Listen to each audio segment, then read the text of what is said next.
Oh yeah. You got a new game? Got new online friends? I bet you do. Got maps? Yeah. Got a world? Oh, good. Got a campaign idea? Yeah, brilliant. Where does it start exactly? It starts in a... Sorry, in a what? In a tavern? In a tavern? In a tavern? What are you? What? No! What are you, like a snot goblin? In a tavern? In a tavern? Are you completely mad? What are you doing? This is my top 10 countdown of how to start your game like a pro and not a snot goblin. In a tavern? Ugh. Hello and welcome, my name is Guy and you are watching my countdown of the top 10 ways to start a campaign. And I have done these before, but this one is so valuable, it's so worth mentioning and reflecting upon again and again and again as a GM that I feel it becomes critical for us to review it and to remember it. This week's sponsor is RPGTableFinder.com, or us, basically. Need to find a group to play with? Sick of your old group? Sick of your old players? Sick of your old GM? Just looking for more games? RPGTableFinder.com. Links down below. And it's free. More about it at the end of today's video. Starting at number 10, The Awkward Inn. You place the PCs in a tavern, an inn, a drinking house, a ship sailing somewhere, and then you place them somewhere mundane, and then you hope like hell that something happens.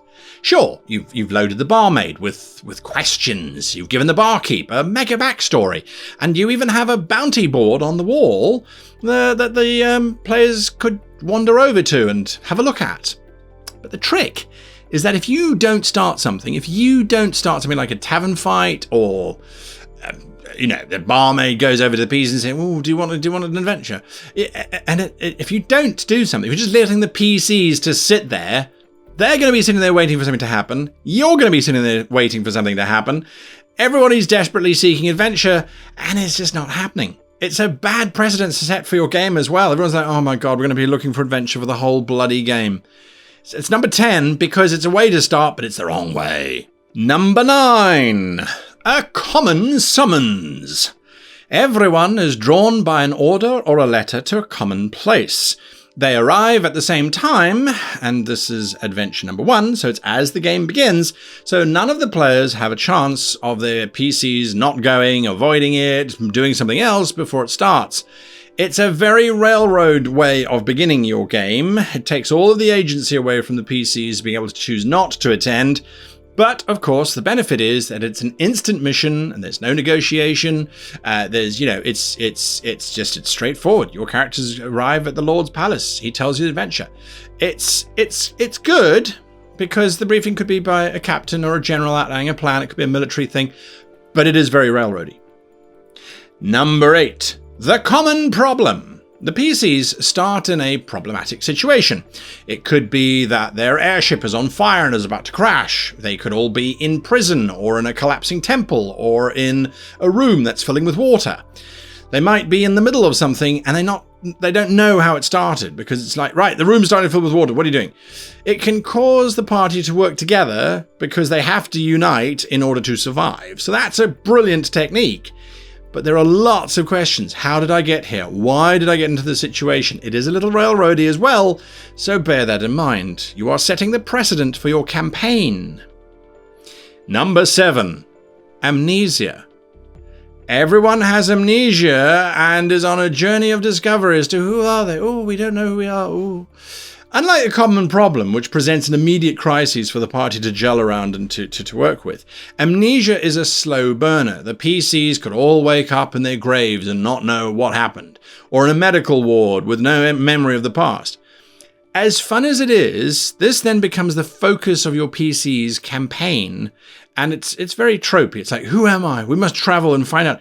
It gets a bit dull after 6 PCs have started to go look into their backstory. It does, but it's not a bad way to start. Number 6, the pre-campaign adventure. Now, you run a session 0 as normal, And then you run this, the pre-campaign adventure. It is a one-shot that the PCs go through. It must be self-contained, and it must not offer any future adventures. Don't seed anything in this adventure. It is a single one-shot to get the group together. The parties start off on the one-shot, and in any way that you like. It could be in a tavern, it could be on an airship, doesn't matter. But once the one-shot's done, that's when your campaign begins, and usually it would be along the lines of, okay, 6 months later, you all find yourselves traveling down a road, or however you want to then start it. So that's number 6. Now, the previous 5 examples are all slightly weak openings. Have you, as you have removed the agency from the players. They're not bad, but they're not as strong as they could be per se. I mean, they're neutral starts, either for the PCs or the players or for your campaign. They're not very punchy generally. The next 5 are stronger as they link the PCs, the plot, and the players together instantaneously, but they are more difficult to pull off. Now, the easiest of them is number 5, the giant battle sequence. Start the adventure with the words roll for initiative or group order or whatever it is that you use to determine who's going first. Start in the middle of a gigantic combat. It causes unity through crisis, as we've seen in other examples, but the PCs are working together to survive. It shows them how they each fight. It lets them save each other. It gives a great first adventure, and it asks a lot of questions. Who is attacking? Why are they attacking? Why are we on this side? What are we doing here?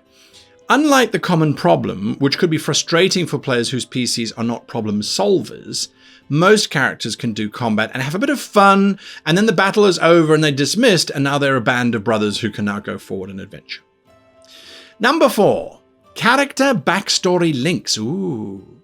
By looking at the backstories of each of the PCs, you sit the players together and create their coming together story, their origin story. Pull a Marvel on the crowd. Now, you don't play it out as an adventure. You don't. Instead, you as the GM, you start by saying, it was a cold and windy day. Wow. And then you pass it to the next player, who then gets a turn to build upon the story by describing what their character was doing in first person. It was a cold and windy day, and I was huddled near a fire, my cloak wrapped around me. Wow. Next player, as the GM, you introduce each character to the scene. As you huddle near the fire, you see PCX. PCX, you notice a fire and a figure. No roles are needed. They just making up the story as they go along, as how they got together. They can go wild, take an hour, take 2 hours, as long as everyone's having fun, explore their origin story, how they got together.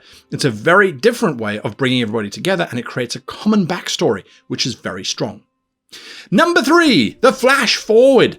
This is where you start the adventure near the middle of the adventure, right? So you start in the middle, the PCs are in a bad situation. You've plotted that the middle of the adventure is that the PCs should be in a mine full of spiders, right? So somewhere in Act 2 or wherever you happen to be, there's spiders and it's a mine. So you start the adventure with the mine begins to shake and spiders burst from the cocoons that surround you. However, unlike a common problem or a gigantic battle, the PCs get to fight off a daring moment and, they have some combat, a little bit of combat, and then you say, a titanic spider rises up in front of you, spraying venom. Then as they're about to fight, as they're about to charge in, you say, however, 2 weeks earlier, and you are all in a tavern. It's an incredible metagame mechanic play that you are aiming to achieve, but it is worth it if you can pull it off. Your players now have a sense of the future. They know that they're going to be in a mine fighting spiders, and there's going to be a titanic spider that they fight at the end. If they are good players, then they will play to getting back into that specific point. You as the GM now have to use all of your powers to make sure that they do actually end up back in the mine with the spiders. So it's risky, but it can be really powerful. Number 2. The Prologue. Here, you give each player a pre-generated NPC that you have made. So adventure number 1 doesn't feature their characters. It is only the NPCs that you have now given them, and they have a very specific instruction to do. What is that thing that they need to go and do? Maybe it's go and steal a giant gemstone. Maybe it's digging up a lost idol of the god whatever. If the NPCs die that the PCs are playing, so they're PC NPCs, or they succeed or they fail, it doesn't matter. But the final scene of the adventure, and it must be a single adventure session, right? It must be a single session, is the nemesis of the campaign succeeding in launching their diabolic plan. It's meta as all hell, but it's the best kind of meta. The PCs know nothing of this, but the players do. And I find that with a flash forward or with a prologue, both of them are very, very meta. Right? But the good kind of meta, if you have the right kind of players, because then they're like, oh, this is what the campaign's about. I can't wait to start. Number 1. Now, before I launch into number 1, I'm not suggesting that every campaign you launch starts with this number 1. That would be incredibly boring. All 10 of these that I have mentioned are valid means of starting a campaign. Some have strengths, some have weaknesses. Well, they all have strengths and they all have weaknesses. I've just catalogued them based on the GM skill or the skill of the players that you would need. 10 to 5 are for low-skilled players and low-skilled GMs, or new GMs, I should say. 5 to 1, in terms of category, require more finesse from you as the GM and more understanding from the players. So read your players, gauge your skill, and go for it, right? So, number 1, the common backstory origin adventure. Unlike the common backstory Link adventure earlier, where you had the players writing what their characters did, you get your players to make characters that are 10 years younger than their starting age would be for a standard adventure. So if they're starting at level 1, these are level 0s. Reduce their skills, their attributes, their abilities, and all those wonderful things. Reduce them by half of what they might be at starting level. They don't have any specializations or any powers or training. Then you run an adventure. This is the PCs at their most vulnerable, and it creates an amazing opportunity for you for the rest of the campaign. Because once the PCs have finished this origin story adventure, where we're looking at them in their little village or in their early days, you then start your actual main campaign, and it's them carrying on. Now it's 10 years later, and off they go. But if you need the PCs to have some kind of local knowledge or some kind of common knowledge, you can then set a little adventure where they go back to being these juniors. They go back to being the kids, and they get that information so that when we go back to the main adventure, they're like, oh yeah, well, we remember that we know this stuff because we actually played through it last week. It's really, really, really, really, really powerful. And I mean, it can be a truly amazing campaign starter to see these guys as kids. It really is a lot of fun to do that. And of course, it builds great PC bonds. So that's it from me this week. My top 10. What are yours? Did I miss one? Or do you think that the order is wrong? Would you put it in a different order?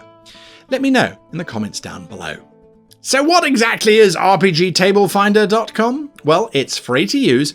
It's a platform for finding players, GMs, and games in your area, or anywhere for that matter. It's global.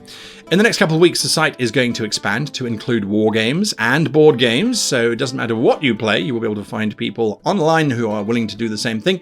So whether you're looking for an online TTRPG group, a virtual war game buddy, or even, safety permitting, sitting around a table, having a good old-fashioned table experience, RPGTableFinder.com is yours to use. Now, it has currently over 35,000 players and GMs all looking for games, so why not expand your friends list? Go make a new friend, or 5. Anyway, until next time, happy gaming.